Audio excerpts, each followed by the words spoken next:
Hello, everybody, and welcome to another Wrestling with COVID. And this is a very special one because this is being recorded on January 20th, 2021, the beginning of the Joe Biden administration as President of the United States. Jim and Josiah are here with me to discuss, well, everything that's going on with COVID and wrestling, but it's mostly about today, the inauguration of our 46th president, well, Jim and I's 46th president of the United States, Joe Biden. A lot has happened in 24 hours. We're going to get, mostly though, we're going to talk about what policies are currently in place. As we're talking right now at 7:15 p.m., there's currently a press briefing. I don't know what, if anything's supposed to be revealed in that. And also, I do think there's a small chance that we might have a statement from Joe Biden during this recording. So obviously, if we're talking about stuff, we may cut away to just give you the news on our thoughts on things that are happening. But definitely a very different day. Josiah, how is Canada? Are they watching us over there for today and yesterday? Oh, most definitely. We're watching, for sure. I don't think it can be overstated how important as allies Canada and the U.S. are to each other. Mm-hmm. It is the longest running peaceful border sharing probably in history in terms of the amount of economic impact we have on each other, in terms of we're basically sister countries, and really when it comes to it. Even though Canada has significant differences in various areas around healthcare and things like that, because we are a more socialist country, to be sure. But the trade between Canada and the U.S., our economies are literally dependent upon each other. The U.S. gets the majority of their oil from Canada and those kinds of things. So, and we get obviously lots of things shipped from the U.S. in terms of natural resources as well. So we're watching closely. Apparently, the White House just said their first foreign call the President Biden will make will be to Canada, to Justin Trudeau on Friday. Makes sense. So, and to be honest, it will probably repair some of the damage Trump did. Let's just put it that way.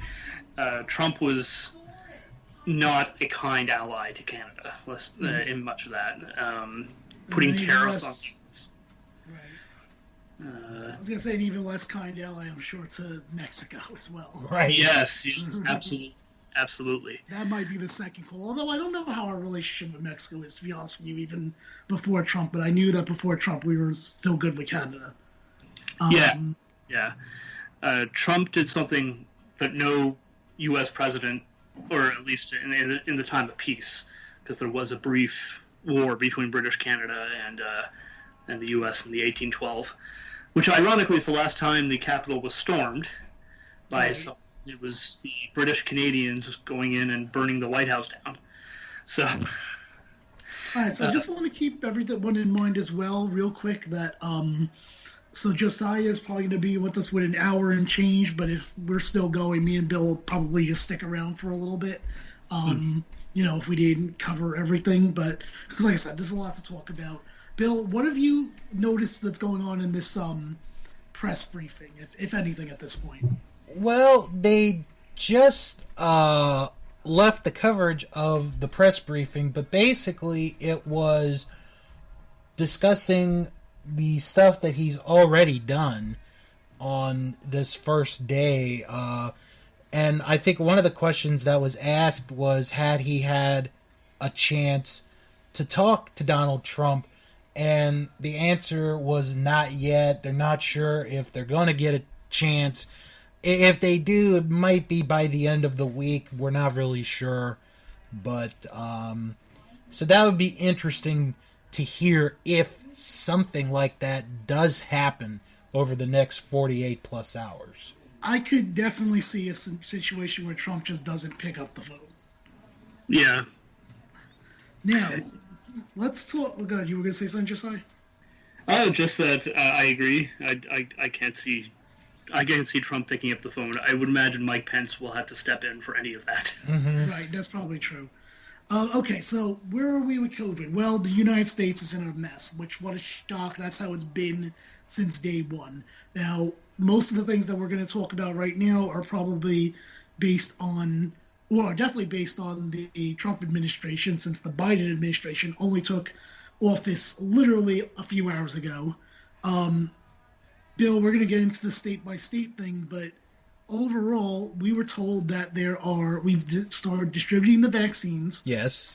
We were told that the states were told that there were reserves of the vaccine, and we are now finding out they don't exist. Right. Now, never mind that. Like, you could blame Trump for that, and that's very fair, and it's shitty. But, and I don't know about you, Bill, we'll hear from you in a second in regards to this. Speaking from New Jersey and New York, what a shitty way of handling the vaccine. I'll get more into it on my end, being from that area. Josiah, before we get into the States, how's Canada's vaccine distribution? What are you guys doing? For example, we have a portal here in New York and New Jersey online that you sign up for. What's your process? So we don't have anything like that yet. What is happening, it probably is better that way. What is absolutely happening first is that the vaccines are being given out to essential workers first. We have secured enough of the vaccine to vaccinate every Canadian several times over. And then any leftover we're going to be giving to poor countries for free. Because obviously they can't afford to pay for it. So what's going to happen, they started to roll out in December to essential workers.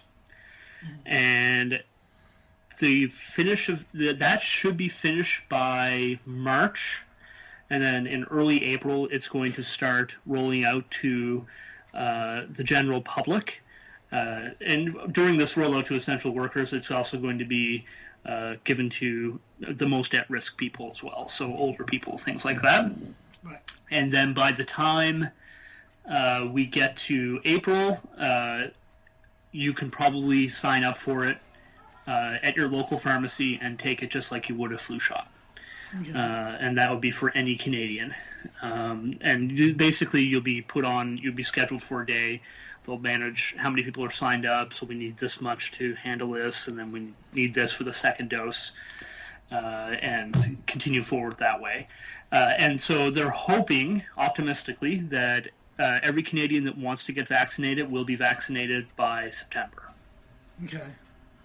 Let me ask you this, since we're just hearing about, or since I've learned that, you're going to have extras or whatnot, and we just learned that Biden's going to be talking to, Trudeau, is that his name? I'm sorry. I Trudeau. Yep.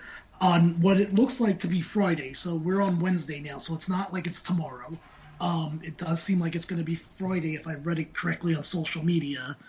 Do you think that Biden's going to make a pitch that you guys know you're going to have extra vaccines while you send it over here to the United States? That would be an interesting thing. We've already committed to sending them to several poor countries, so I don't think we could go back on that. Yeah, but you can say instead of unless you gave a very specific number, it can be portioned down. Is what I'm saying. Yeah, maybe. I'm not going to say that's impossible. You know what? We might not even know it. It might be one of these things that no one knows about, where they're not going to publicly say it because it's. At the end of the day, this is all politics, so. I'm just saying, I'm throwing it out there because I'm putting two and two together, as you said to me that you're going to have more vaccines. Yeah, we have secured dosages of all three vaccines. And also, do you know? And Oxford. You did say less or poorer countries. Have any countries been named on that list? I'm not 100% sure. I haven't read into the list itself, but I would assume there is a list that's specific names. Okay, I would assume that it is would be like African countries and things like that that are. I guess what I'm trying to get to is and I'm not saying that he's wrong or right, and whatever happens is it's very easy for Biden to go in there and kind of get us some more, and you not even know that, oh, that was supposed to be for poorer countries, or like I said, they don't even have to say anything at all. They could just ship 5,000 to us, or however many they have. Yeah, I'm not going to say that's impossible, because I don't really know what that will do. That will obviously be something the government has to negotiate with each other. But I do know there are plans in place to distribute vaccines to countries in need. But that's all I know. I don't really know. That's fair. As for the virus here, we're actually very deep in the second wave now. And the federal response and provincial response has been less than ideal. Sure. Now we're seeing a response that's frustrating, to say the least. The federal government, they've modified the employment insurance programs, which would be unemployment in the U.S. Sure. And I think we talked about that previously on a previous episode. But now we're in the middle of this second wave, and we know we're dealing with this for at least another 9 months until the vaccine can get out to as many people as possible. 9 to 12 months. And now entire provinces are going back down into complete lockdown, and they're not providing the aid needed financially for small businesses and for people who have to stay at home. We just moved to the red phase here in New Brunswick because we are getting peak cases here, which for us is, it's going to sound ridiculous, but it's like 35 cases a day. Right. But bear in mind, we have a population of 700,000 people, and in our largest city is 100,000 people. So that's a very high rate of cases over the last 2 weeks.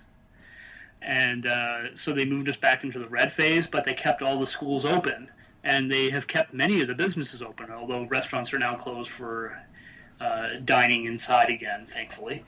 But we're seeing outbreaks in the schools now every day. We're getting reports of new cases in the schools every day. Yeah, so it sounds like the U.S. Okay, sure. And they're refusing to close the schools, which is very frustrating. So, and they're trying to keep certain parts of the economy open, but they're not letting people have the household bubbles anymore. We're all stuck at home. We're not allowed to go anywhere, and all that.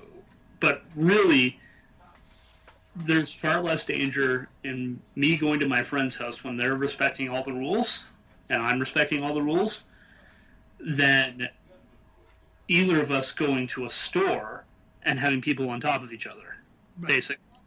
Which is still what's happening, and we're seeing the outbreaks in stores. We're seeing the outbreaks in schools, and they're basically putting all the individuals on lockdown in their homes, but doing nothing to divert people from being at businesses. And part of that comes back to the lack of federal support as well. But before that, we had a minority government, which is in Canada. Each province has their own government. We have a premier and all that. And the minority government is one government doesn't have enough seats to have a majority of the power, so the opposition can choose to basically say don't do that, and they can't do it. And so they have to work together with the other party in opposition, because the seats are basically shared between the two parties. One's a little bit less, but they would be considered the opposition. And when that happens, anyways, there was an election, and now the government is a majority government, and they're doing whatever they want. And they're arbitrarily changing the rules as they see fit. They just randomly modified the rules and said, yeah, schools are open because there are no cases in schools, when cases have been reported in the schools every day for like a month. So it's just really frustrating right now what's happening in that regard. And this is happening in other provinces as well. Ontario is a disaster right now. They're reporting 2,500 cases a day, those kind of thing.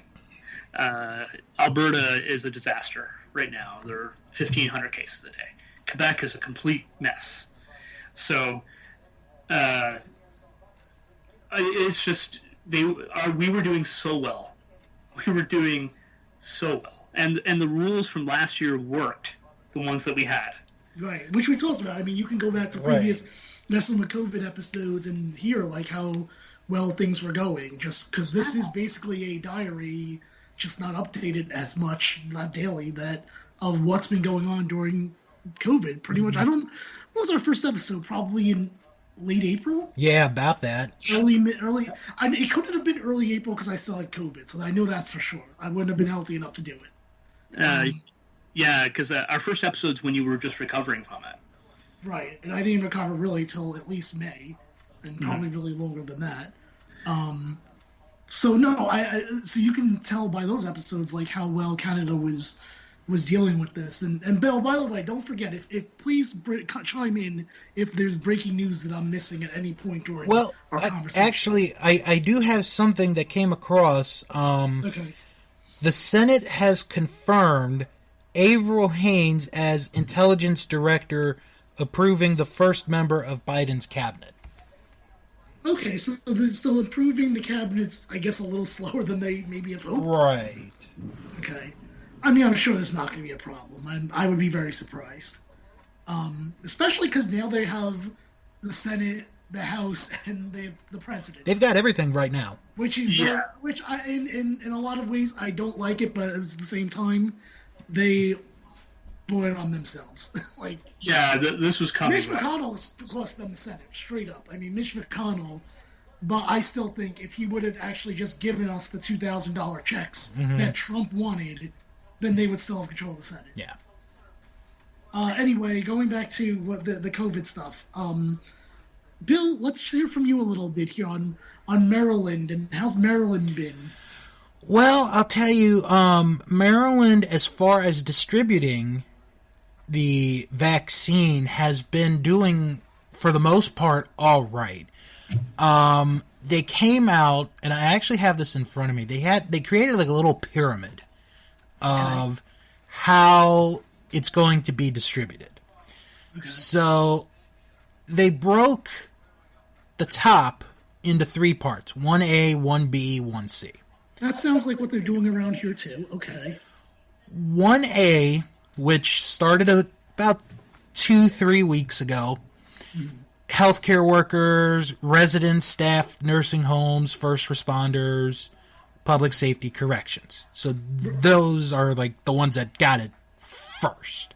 Right, and I agree with those. Because I'm sure if our lists are the same, as we go down, I'm just going to get mad. But no, I agree with those, absolutely. 1B. No, wait, hold on. One question, sorry. And I probably should have asked Josiah this too. When you, like, I know all of us have like some kind of tier. I mentioned that I signed up to a portal. Josiah, you said you don't have any kind of portal or anything to sign up to. Then how do you know when it's your turn? Basically, it'll be announced by the government that we can, and they'll. I expect we'll know more in the next 2-3 months about that. Okay. I think that what they'll do is they'll make an announcement that they got this many vaccines going to this region. Check with your local pharmacy for availability, and then they'll probably sign people up in the pharmacy, and then each pharmacy will put an order in and get it delivered to them that way. Okay, I got you. All right. Bill, and then so going back to you, what about you? Do you have a portal? We basically, you find a place that gives you the vaccine, and then you can sign up, email, telephone, and they'll, send you information about when you could go, when it's available. So wait a minute, when you say find a place, that means you're calling like a CVS and saying, I want to make an appointment for the vaccine? Yeah. Really? Yeah. See, we don't have that. Well, okay. Well, actually, let me take that back. Not CVS necessarily, but like if you go to like a hospital, like okay, you could you could get an appointment set up. But like with CVS, there are some CVSs, and I'm sure there are where you are, Jim, where they're drive-through, and you just get the shot in the car. Right, but see, we're told here, don't go to CVS or any of these places if you don't have an appointment. Right. But, well, anyway, let's continue through your list. Okay. Like I said, this is where I think we're going to be different in regards to where you are versus me. Right. Because I agree with that list 100%. Oh, 1A, absolutely. Yes. 1B is where I have a little bit of a problem with. Oh, by the way, do you have a 1C? Because I do have a 1C. I was going to say, because recently our governor created a 1C. I was like, are you kidding me? This is where it all goes downhill. Go ahead. Yeah, you're not the only one. Okay, 1B is assisted living, other congregate settings, adults age 75 and older. Okay, I'm okay with that part. Yeah, okay. It's the next part that I don't like. Mm-hmm. Education and continuity of government. I'm sorry, education, professionals should not be a 1B. It should be a 1C, in my opinion. Right. And the reason I say that is because, in my mind, I really feel that our governor is maybe attempting to try to rush to get the schools back open, but, we're past the middle of January. That's what I mean. That's what I'm so annoyed, because I hate it. I'm like, look, just let them stay home for the rest of the time. Exactly. You're already in the end of January. By the time you get to where you want to be, you're going to be in February. Exactly. What do you have? March, April, May. Oh boy, I'm sure we probably spent more money opening and closing schools during this time than if we would have either A, shut them all down, or B, kept them all open. Exactly. You aren't wrong. And to what Josiah is saying, like the fact that the fact that their schools are open when they are on a red setting is absolutely absurd. It is absolutely ridiculous. Somebody over there needs to take control of that situation, close all the schools back down, and, get your shit back together, honestly. Yeah, it's a mess in that regard, and none of the teachers are happy, and several parents have refused to send their kids to school. And that's a shoot from an American, brother. So we feel the same way here. I would say the general consensus among the populace is this is a disaster, what you're doing, and it doesn't make any sense. You've arbitrarily changed the rules, and you have put lives in danger because of the economy. I'm sorry, but people dying and our hospitals getting overwhelmed is going to be way worse for our economy than a shutdown for a few weeks. Right. And I mean, I know it's wishful thinking here, but I am definitely hoping in the next 24 hours there's some kind of shutdown. But I keep thinking less and less of that is even happening for us. And I'll tell you, I think the stimulus thing that we announced, that's one of the reasons why I think it. But we'll probably get into that a little bit later. All right, Bill, let's keep going down the tiers. Okay, so that way I compare mine to yours. Right. Okay, so 1C is adults age 65 to 74, essential workers in lab services, agriculture, manufacturing, postal services, etc., etc. Then you get to number 2. And this is, as soon as I saw this, I thought to myself, if Jim lived here, he'd be pissed off. He'd be calling me. I might be mad right now because there's one thing you haven't said that I know that we have here that I was absolutely furious about. So go ahead. No, but I'm just saying, if you lived here in Maryland, that's all I'm saying. Well, I mean, I'll be honest with you. It does make me feel a little bit better that it sounds like yours is kind of shit, like ours. So. All right. Okay, number 2. Adults 16 to 64 at increased risk of severe COVID-19 illness due to comorbidities, essential workers in critical utilities, transportation, food service, etc. And at the bottom, number 3, the general population, including healthy adults age 16 to 64. All right, so here's where because I didn't hear what I was thinking I was going to hear from you. So right now in New Jersey, it was announced that smokers are getting priority. What? Yes, because when you smoke, it affects the lungs, and so they're considering that a pre-existing a pre-existing condition for something. Not pre-existing condition. Well, I'm trying to think what the right word I'm thinking of. You just said it, Bill, and I can't think of what it was. Hold on. Maybe if I find it. Maybe it was pre-existing. No, it wasn't pre-existing. Oh, increased risk of severe illness? Is that it? Maybe it was that. All I know is they're getting priority, I think, is bull. Oh, that's bullshit.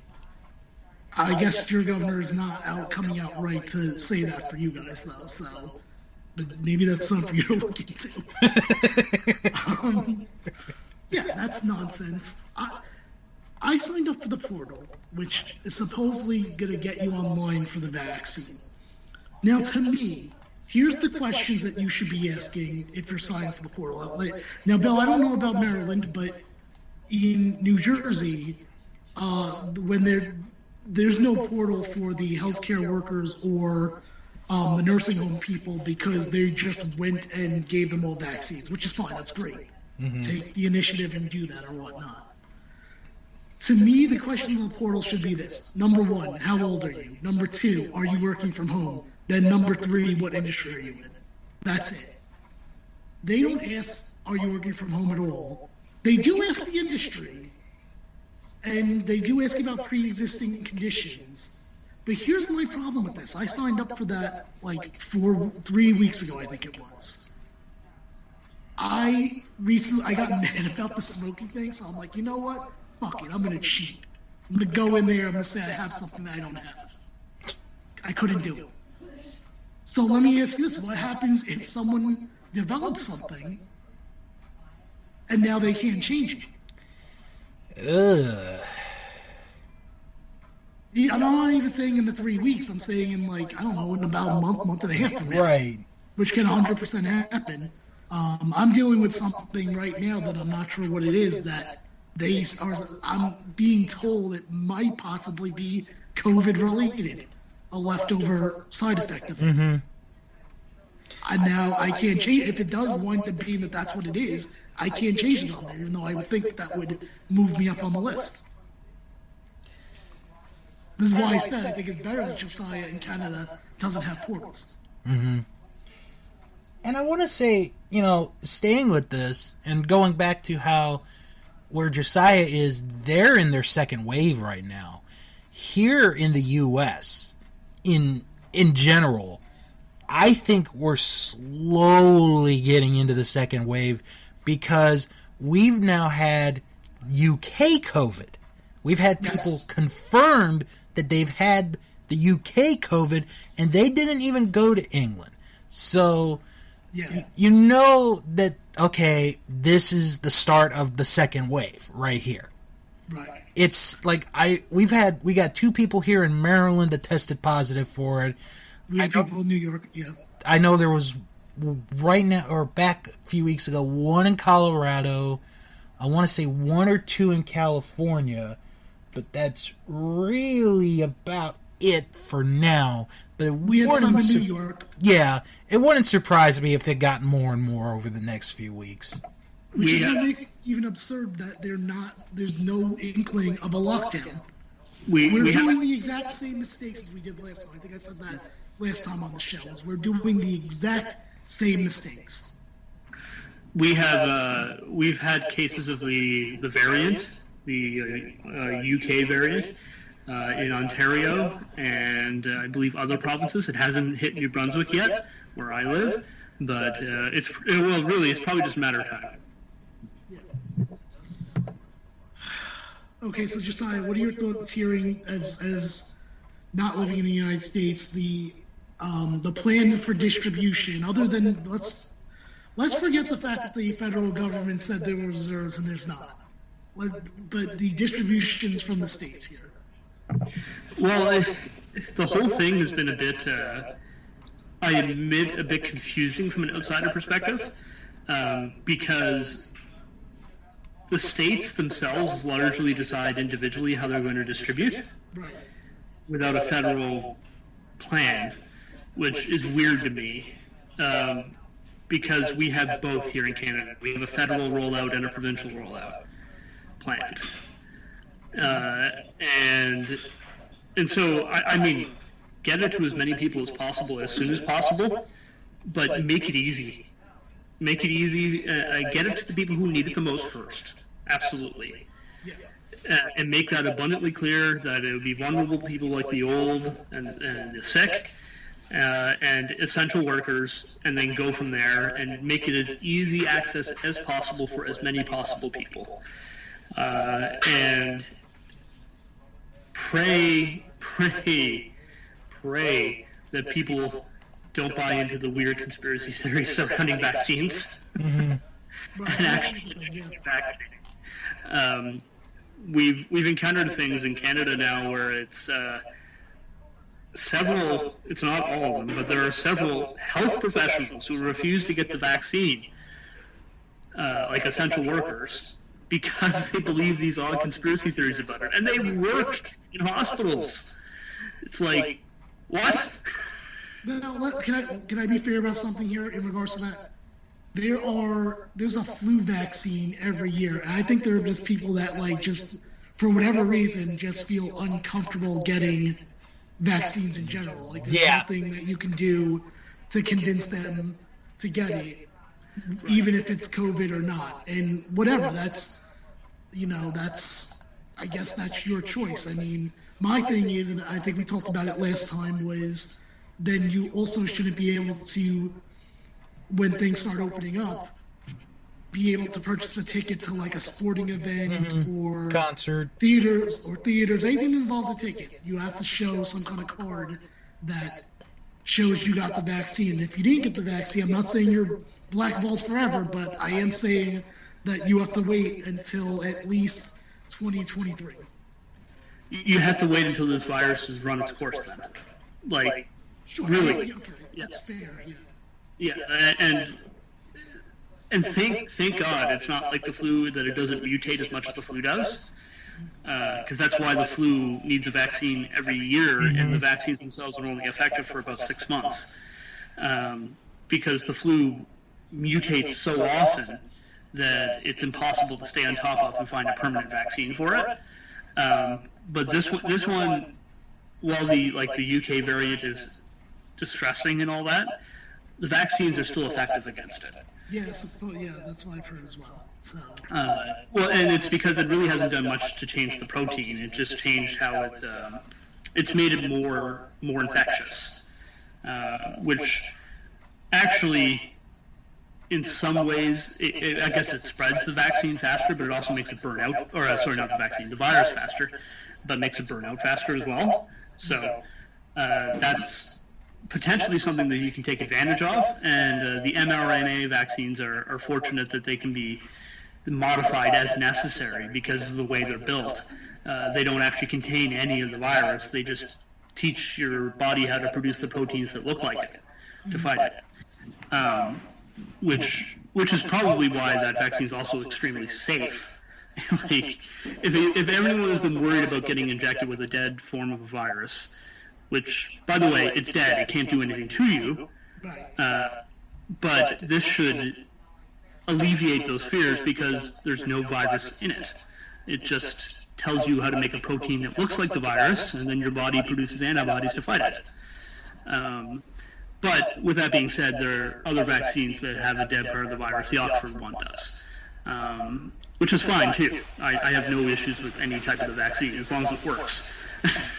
No, I agree with you as well. I mean, look, at this point, I think enough people would have gotten it that if there was some kind of reaction, we would have 100% heard of it by now. Oh yeah, absolutely. It's not something that you can hide.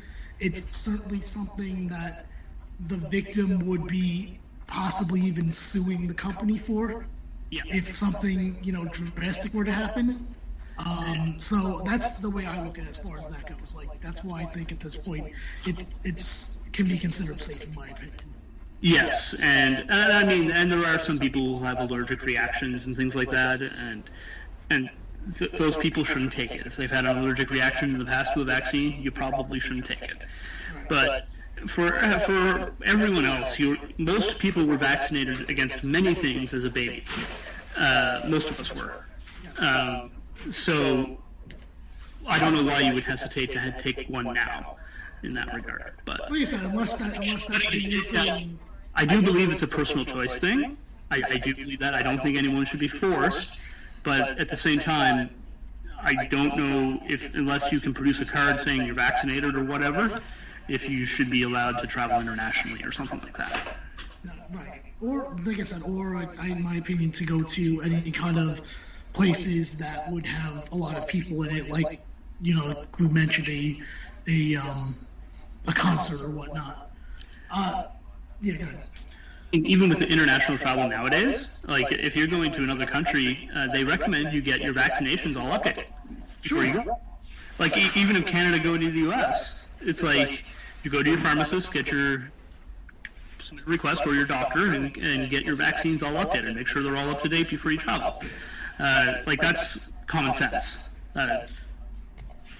Bill, quick question. So I'm still watching this video on YouTube about the press conference because I never turned it off because I'm obviously doing the show. Are they gearing up for another press conference? Because everyone's now sitting back to where they were, and it looks like they're doing a sound test with one of the guys that's there. Do you have any word on this? I'm looking, and I'm not really can you look seeing and much. see if any of the news networks are saying like President Biden scheduled to appear at 8 p.m. or something like that? No. That's weird. All right. Kind of switching gears a little bit, but not really, about vaccine distribution. I would like to call out Charles Barkley. Did either of you hear what Charles Barkley had to say?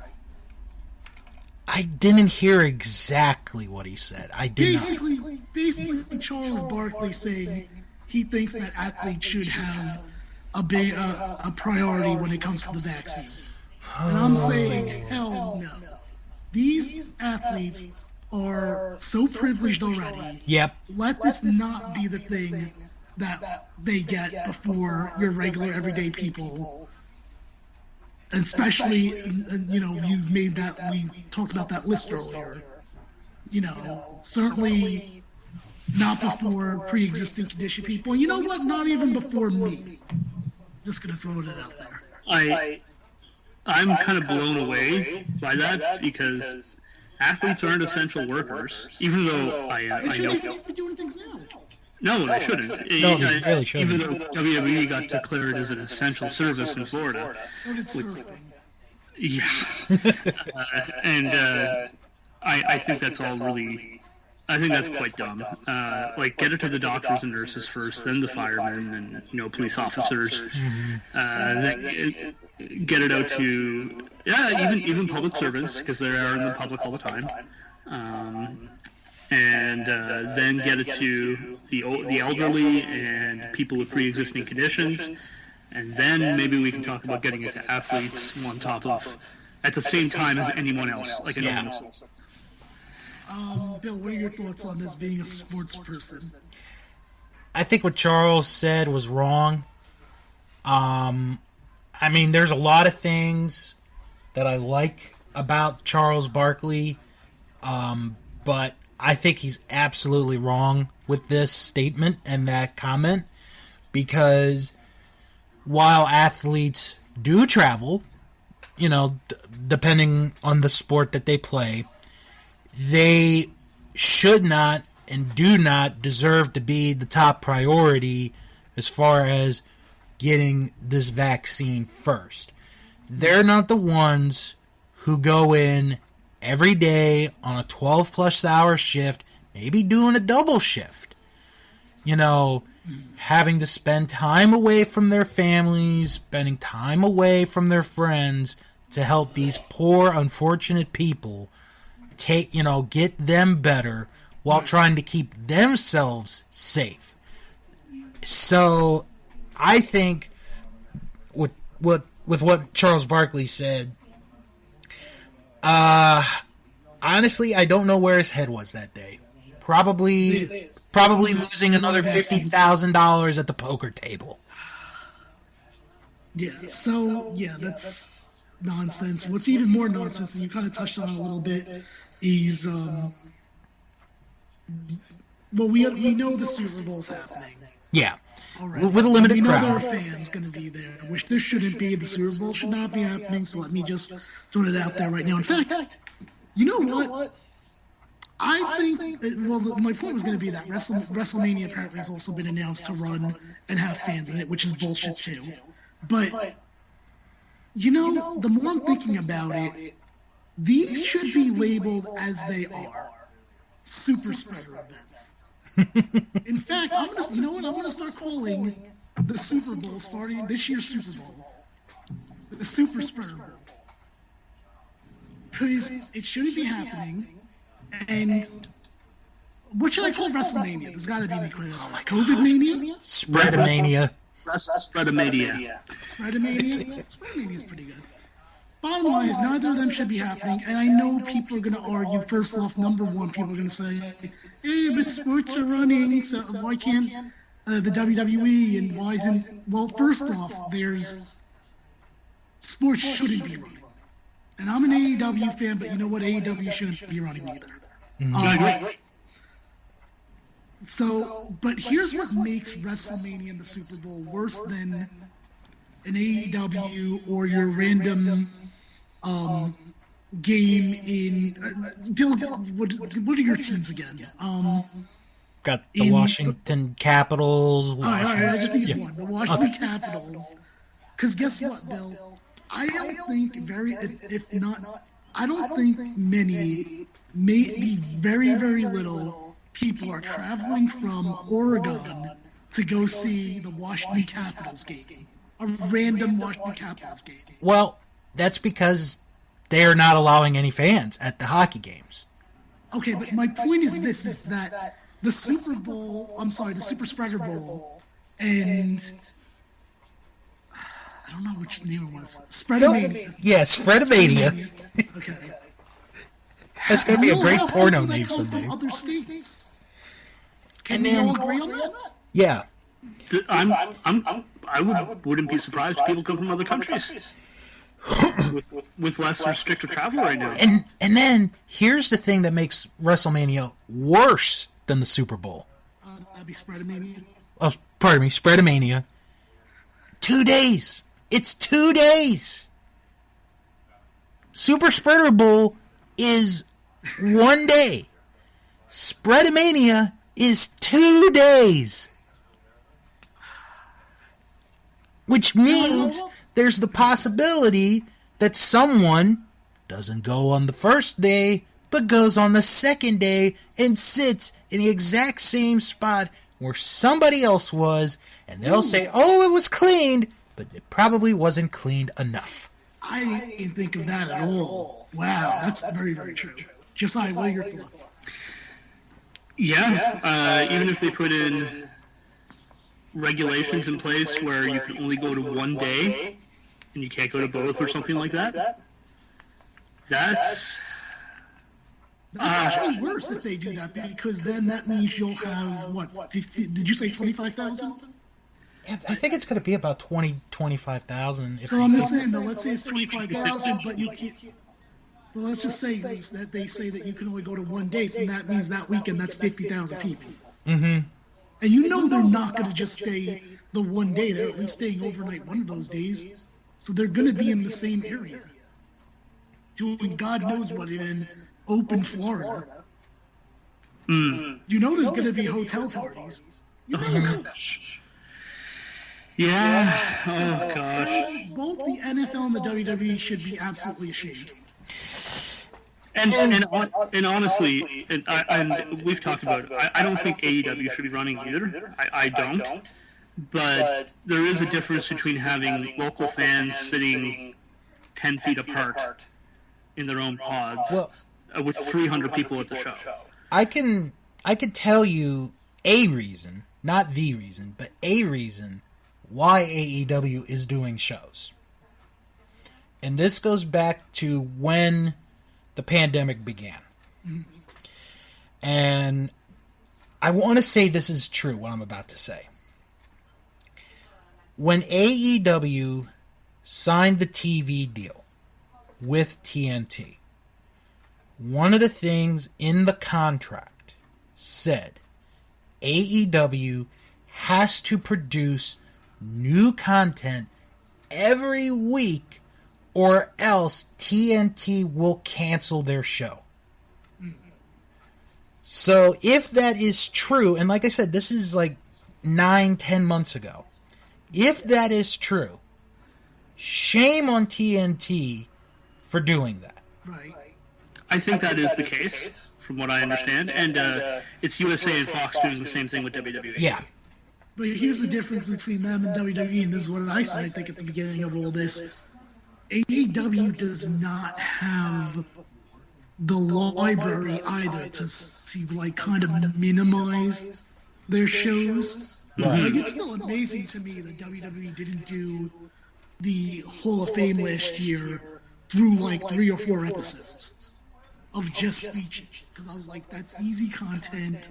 It's new content technically, even if you have just one match on there, and it's safer.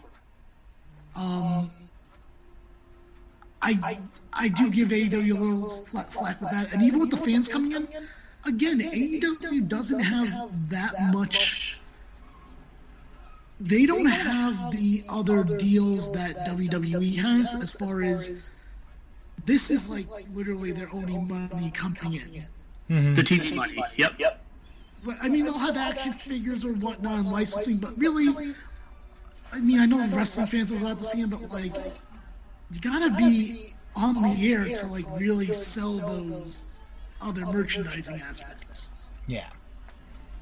So I give a little more slack to them for that, but like I said, with WWE, they could have easily just done like best ofs every week, or like minimal of like you tape not 10 to 12 matches one night and air them within the span of that last them with highlights and stuff for 2 or 3 months. I do think they both have provisions that it needs to be live, for the most part, but I wish everyone was doing what Ring of Honor was doing, or New Japan Strong. Mm-hmm. They bring people in and they tape 12 to 16 weeks at a time. And that's it. Like, and you do a 2-week quarantine beforehand, you do a 2-week quarantine after, and you're good. And, you know, you tape in over 2 weeks, you tape, I don't know how many weeks of TV, 8, 12, 16, whatever you want. And then you say, okay, done. And you send everyone home, and then you bring them back when there's like 4 weeks of episodes left. You tape another 12 to 16 weeks. Like, get as much as you can tape, and if you have a pay-per-view in there, yeah, you can do the pay-per-view live. Sure. But do the pay-per-view live, just do lots of testing afterwards. And everything else, just, like, I honestly believe, and even Ring of Honor, they taped Final Battle. That show was and that was their biggest pay-per-view of the year. And it was awesome. It was a really good show. So I know Ring of Honor has many issues, but when it comes to their response to the pandemic, they are handling this better than any other company in the world. Even in fairness to WWE, didn't they do that towards the beginning? Because I feel like WrestleMania was all already done in the can before that they aired it. I think so. Yeah, it was.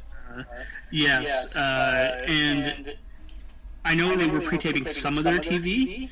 AEW did pre-tape like 6 weeks at one point. Yeah, that was crazy. I remember that. But I really wish they would just keep pre-taping. It doesn't hurt the ratings as long as the show's built well. That is. But the thing is, there's more money in live TV, and networks want live TV. And since they were the only live sports, in quotation marks, running, there was a lot of pressure on them to come back and run live. And I don't think they should have, and shame on the networks for requiring that in a global pandemic. But it's where we're at. Yeah, and like I said, I have more sympathy for AEW for one main thing, is they haven't been around that long. They don't really have many chips to play in regards to this. Whereas, I mean, we can go on and on about, like, WWE has all the resources to not let anyone go and all of that, and yet, they make bad decisions. You know what? I'm not even saying bad decision. I'm saying just not ethical decisions, I guess, is what I'm probably trying to say. Well, there's a difference between making the right decision for business and the right decision morally. Right. And I wish they made the right decision morally, but it is what it is. I mean, what can we do? Sorry, guys, I gotta head out. But that's okay. You don't want to stick around for us talking about how Kyla Braxton lied about COVID, possibly? Oh, no. No, she posted a picture. She claims it was from the past, but yet you see someone in the background wearing a mask, and it's a bar, and there's a sign that looks like it could be a maskless thing, like, please wear your mask. Of course. I did not see that. I don't know why she has COVID twice. She might get it a third time. Well, presuming that you can, presuming that hopefully the second time give her immunity, but we'll see. But yeah, I gotta head out. I'll let you guys take the heat for that. Okay, no problem. All right. All right, Josiah, thanks a lot. We'll talk to you later. Yep. Good talking to you guys. All right, bye-bye. All right. All right, Bill, for you, so what are your thoughts? Did you see this at all or not? No, I haven't seen this. I think I just saw it right before I came online. I'll tell you where it was. It's like on Instagram, and I think this is her. I'm pretty sure. Yeah. Kayla Braxton WWE. It was posted. Well, according to this, it was posted 8 hours ago, but I probably stayed on this page for the last hour, so it's probably from 9 hours ago. Okay. Do you want to go to it real quick just so you can look and see if you want to see if I'm looking too much into it or not? Because I found it online at some point. Let me check. Her thing is Kayla Braxton WWE. Okay. Kayla Braxton WWE. Okay, there we go. No, this would have been probably from about 8 or 9 hours ago. Is it one where she's got her? It's her friend. Okay, yeah, proud friend post. Yes. So. Yep. Look at the picture, right? Now, she's claiming these were pre-COVID, so with your BS, as she says. Look at the guy on the right, clearly wearing a mask. Yeah. I would argue that one of those signs in the back are asking you to mask up. So, now, Bill, I don't know. I don't think you do this much, but before the COVID, I did a lot. I went to a lot of bars. Right. And pre-COVID, no bars really had please wear a mask. Nope. Or people wearing masks of, hey, I'm just going to wear a mask into this bar. Unless it was like a joke or something. Right. So, what do you think? You think Kayla's lying? Oh, yeah. Yes. And then she'll be the first to complain, why is everybody being so mean to me on social media? And then it'll be like, this is why you have it for the third time. Which now I'm wondering if she even really had it once or twice. Not that she was lying Right. with that completely. That, like, one maybe was COVID, and then the other was just, like, COVID-like symptoms. Which, by the way, did you notice, stick on the COVID thing, if you type in COVID in Google right now, if you can, type in COVID on Google, let me know when you do it. Okay, I have done it. Alright, so scroll down for health information. Health information. Okay. It says symptoms, prevention, treatment. Yes. Now scroll down a little bit more. So look for emergency warning signs for COVID-19. That section? Yes. Some of these these feel like they're new because I don't remember some of these. Trouble breathing, yes, I remember. Persistent pain and pressure in the chest, I remember.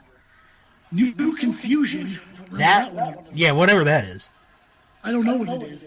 This one's interesting. Inability to wake up or stay awake. Huh. Which I 100% had. I think I slept for like 16 hours one day. Right. When I had it. Because I kept Tiny 2 Adventures on. Because dramas irritated me for some reason. Swear to God, I forgot what show I had on. Not that it mattered, I was just kind of having something on while I'm basically passing out constantly. Right. But every time I would put on like a drama, I would get really annoyed and really sick and have to go run to the bathroom. And then at one point I put Tiny Toon Adventures on, and I guess, I don't know, maybe it's because it's colorful and cheery, it didn't irritate me for some reason. Perhaps. And then the final one on here, Bluish Lips or Face. That's a new one. That's a new one. Now, I was having a talk with my mom the other day, and she told me, and this was something new that I learned, because she was reading, I guess it was a study or an article that was written, and it said that people who end up getting COVID, their lungs end up being worse than a person who's smoked, like, most of their lives. Yeah, I've heard that too. And that's a scary thought, too, especially for those who, let's say, they've never smoked in their life. Right. Mm-hmm. So that's a scary thought. Yeah. No, I agree.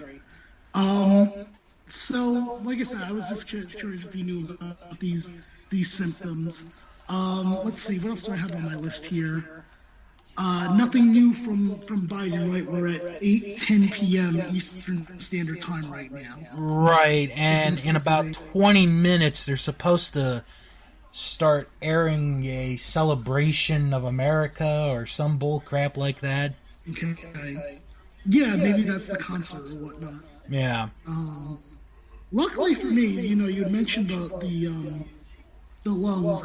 I don't believe, I mean, I've been to a bunch of doctors with some other stuff that's been having an issue, but no one said anything to me yet about, like, we're concerned about your lungs, so I guess that's pretty good on my end. All right, do you have any other COVID topics? McIntyre, of course, we're not talking about that. Right. I'm trying to think if there's anything else. I mean, not really that's come up the last few years. Yeah, it was definitely more of a let's see what's going on in the government. In fact, I probably want to try to revisit this in like 2 or 3 weeks so that we can see what Biden's, right, plans are at that point and how much of it implemented. Oh, I got one to talk about. So he did something that it took Donald Trump forever to do. I actually wish Josiah was here for this one, but apparently he's supposedly doing the Defense Protection Act. Do you know what that is or no? No. Okay, so Trump was criticized a lot for not pulling the Defense Protection Act. And the reason was because the Defense Protection Act is basically you have other companies that do not work that isn't in their field to help with supplies. So Trump was criticized on it last summer because we needed like masks and protective gear and stuff like that for our for the nurses and the hospitals and all that. Supposedly, Biden is going to enact the Defense Protection Act to make more vaccines. Okay. So that way we don't have to rely only, I guess, on Pfizer and these other places to get them, because I'm assuming there's a formula that they can that has either been cracked already or that they can learn, and that would make the distribution be much quicker. So again, this is something that Trump could have done and he didn't. Right. What are your thoughts? I mean, yeah, I think Trump should have done it. Well, obviously he couldn't enact it to do what Biden's doing now because we only learned about the vaccine in late November. Right. But he could have used it in like April or May to make these other companies make the protective equipment for the healthcare workers, which would have probably helped them big time at that time. I see, because I was going to say something, but then I was like, better not say it because it probably would have been wrong. But like you said, back in April and May, it was one of those things where it's like, oh, this will probably or some people, not all people, some people were probably saying, "Oh, this is going to be gone by this amount of time." Right, when mostly Trump said that. Yeah. Right, when in reality, it's even longer. So, yeah, I'm okay. I'm fine with Biden doing that. First day on the job, it's not. To me, it's not him saying, "Oh, I could do this better." It's just him doing it right away. That's the thing. It's because it took Trump denied, and then, was there even a point that he recognized it? I don't think so, really. Other than maybe when he got it, which I think people tend to forget about, that he actually got this virus. Do you even remember that at this point or no? No. No, because remember, and then he came out during in the White House, and the supporters were out there, and then there was this is when the first talk of the 25th Amendment was being tossed around, because they were like, well, what happens if something happens to him? And then they were all criticizing him because when you did the math, he did some kind of thing in the Guardian mask list, so it's like, oh, great, how many of these other people have COVID, which I believe that's what led to Chris Christie getting it. Mm-hmm. Which I haven't heard from him, now that I'm thinking about it. I don't know how he's doing. Right, McIntyre. So what's going on there? Okay, so what happened with Drew McIntyre is the weekend before the January 11th Raw, it was announced that he had tested positive for COVID. And, there were reports at first of, some people had gotten it from a party. Well, Drew never went to this party. I remember this, okay. So he was fine the night that they did Legends Night, which I did not watch, thankfully, because it sounded horrendous. Yeah, oh my gosh, from what I read, from what I was told, there was a segment with Miz and Morrison that people are considering the worst segment of the year, and it wasn't even... It was the freaking first segment, apparently, of Raw in the new year. I think that's saying a lot right there. It is. So, he's fine then. On Wednesday, he's fine. And then, because I think, that Monday, he was supposed to wrestle Randy Orton in a non-title match. Because, that's what the world really needs right now, is another Orton-McIntyre match. Then, it was announced on WWE.com that Drew tested positive for COVID. Which is historic, because they've actually never recognized it until then. Right. And then... Took him 9 months. And then to make things even more interesting, Drew does kind of a public service announcement, with the keyword being kind of. And it's like, "Hey, I'm Drew. You should go with your mask out." Something like that.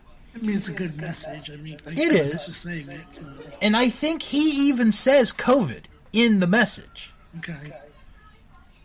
And yet the commentators don't say that word.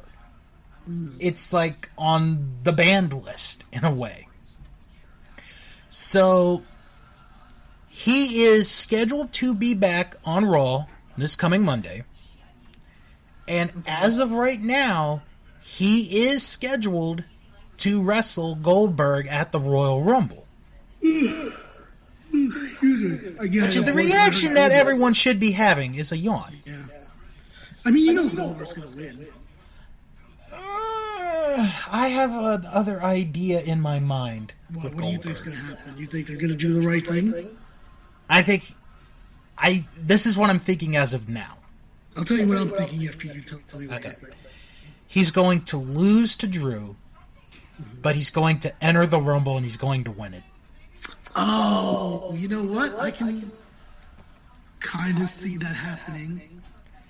See, I was going to say somehow he beats. Well, let's say somehow it's Goldberg. He beats Drew, and then somehow gets his match with Reigns, and then they unify the titles because it's one of the only things that WWE hasn't tried to increase their ratings. Because, and the only reason I say my idea is because they get more people upset. Well, they haven't announced a lot of people for the Royal Rumble match. Okay.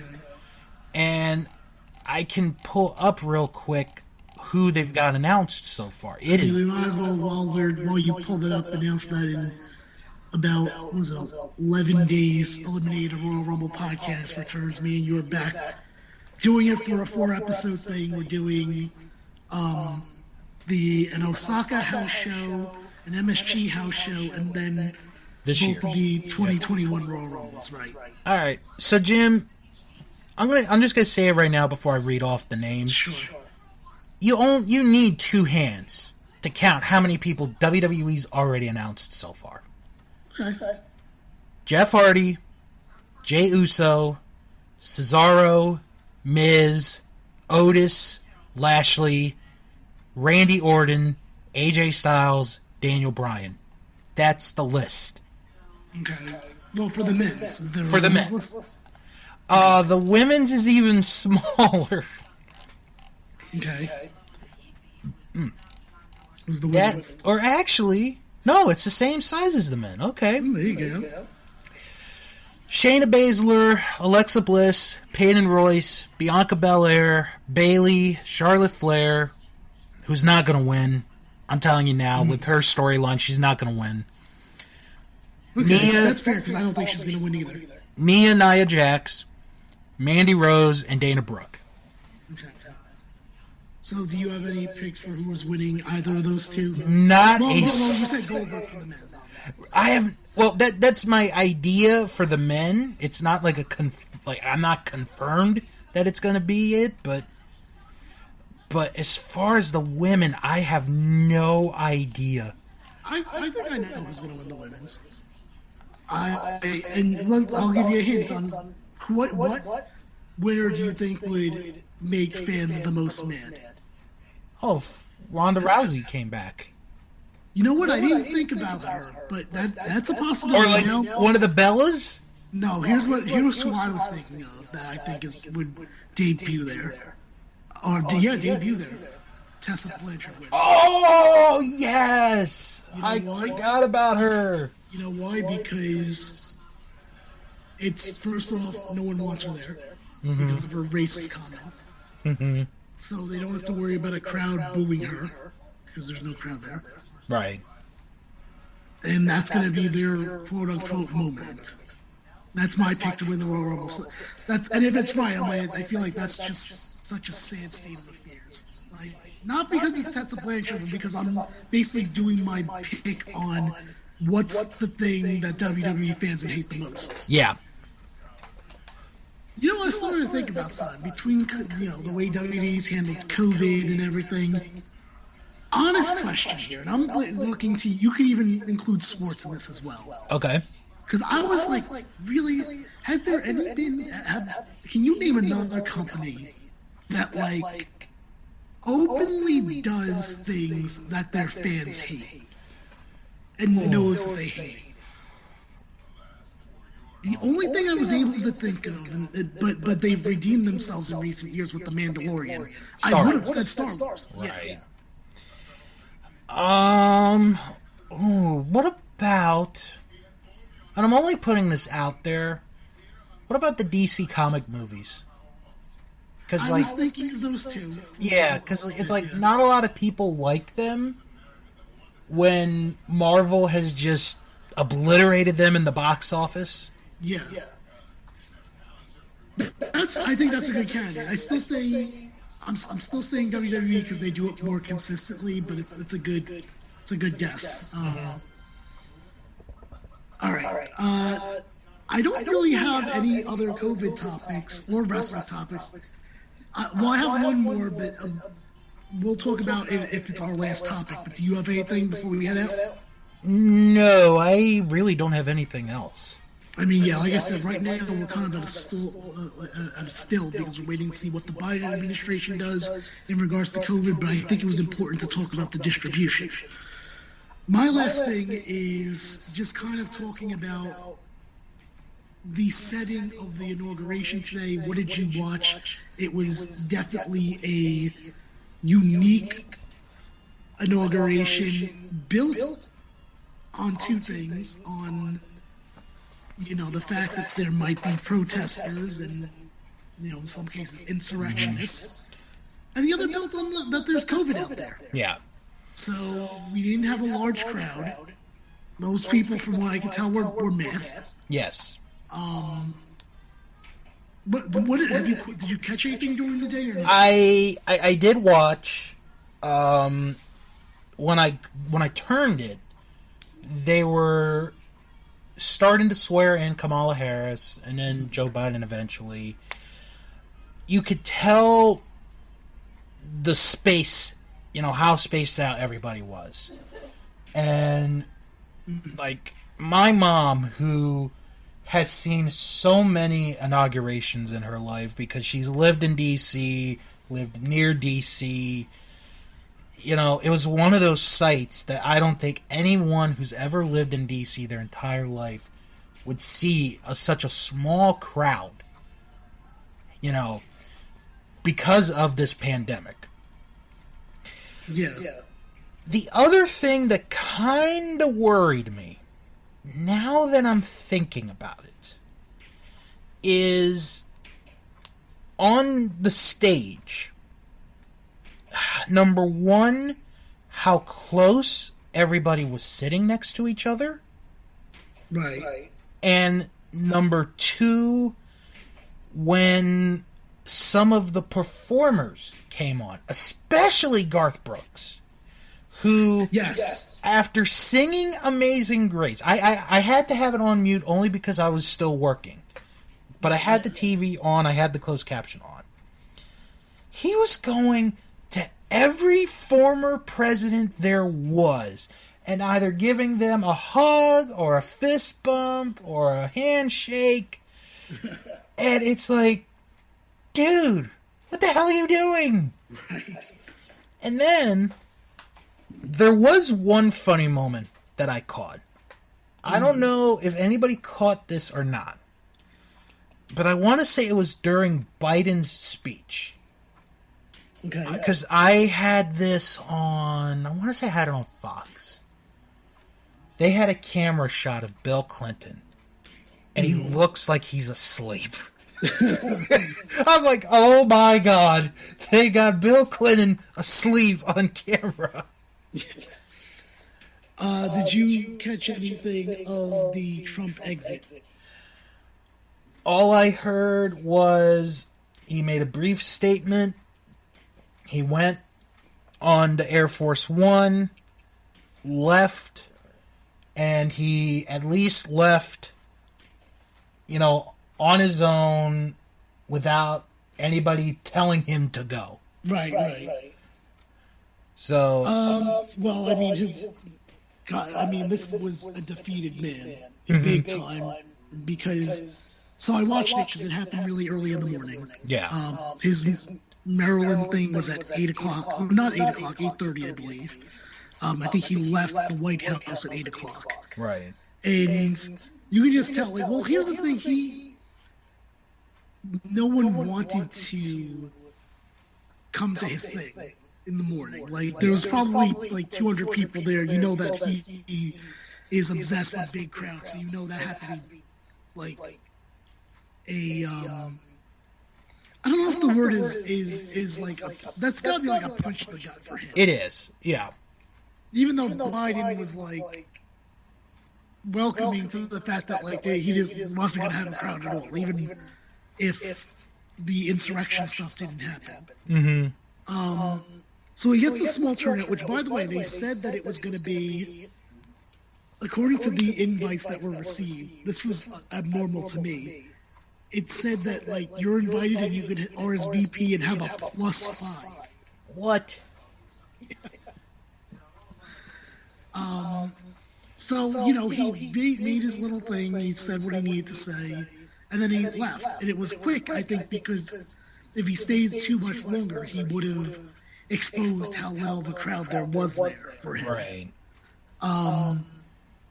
And then he went off into Florida. I think that's where he's going to live now. And when he landed, there were people there welcoming him and having Trump stuff on and, still behind him. There are those people that, are going to stay behind him no matter what. Right. But I do wonder if it's a bit less because of... You saw he pardoned a bunch of people. I'm sure you saw that, right? Yeah, some rappers, some people in Congress. Right. I know the people. I know the people on Facebook were wondering if he was going to pardon the Tiger King. Which that was the funniest story. The Tiger King. I don't know anything about the Tiger King, by the way. I never saw the documentary. I haven't watched. But supposedly the Tiger King. I think his name was Joe Exotic. Yeah, Joe Exotic. That's his name. He rented a limo, expecting a pardon so that the limo would bring him to, I guess, wherever he wanted to go. And he never got pardoned. And the White House confirmed that he was not on that list. Mm-hmm. So he looked very silly. Where was I going with this? The pardons.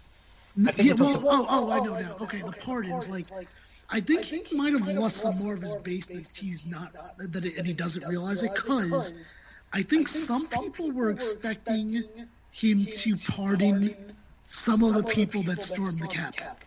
Mm-hmm. In fact, I think it was on one of the news networks I saw.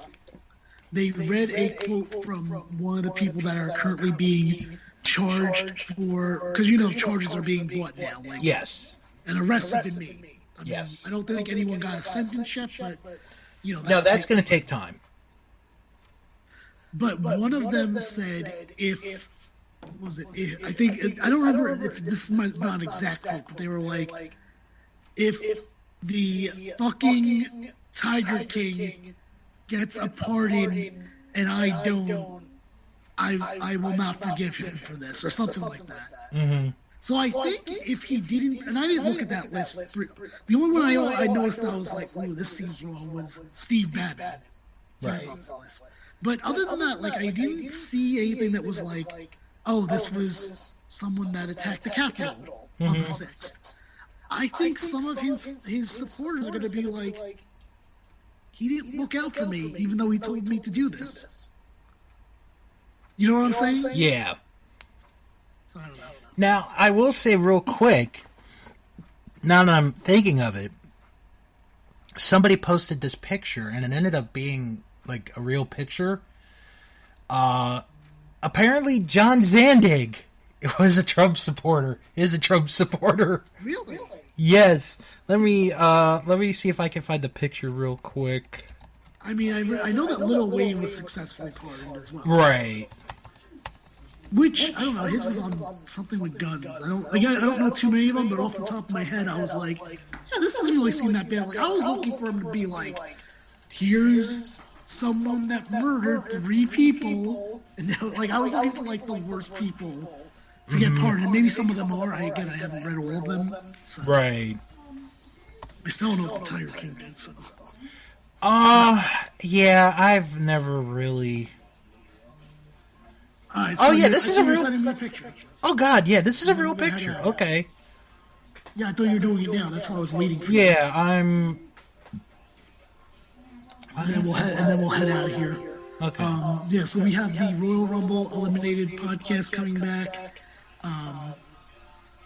Have no idea who the guests are going to be for the 2021 Royal Rumbles. Right. A lot of people are criticizing while I'm waiting for you to send this picture. Because I know the big thing has been about, I guess people are declaring themselves in the Royal Rumble, and I read, people are like, how come this guy can just declare himself? And I'm like, from doing the Royal Rumble podcast, it's not like this is the first year that's ever happened. Exactly. In fact, the earliest that I can remember, and, here it is, let me see this. There he is. Yep, there he is. I'm John for singing. The earliest that I can remember, I remember someone being able to just declare themselves is 1997. I'm curious if you remember any time sooner than that. No, that seems about right. And that was Shawn Michaels, I believe.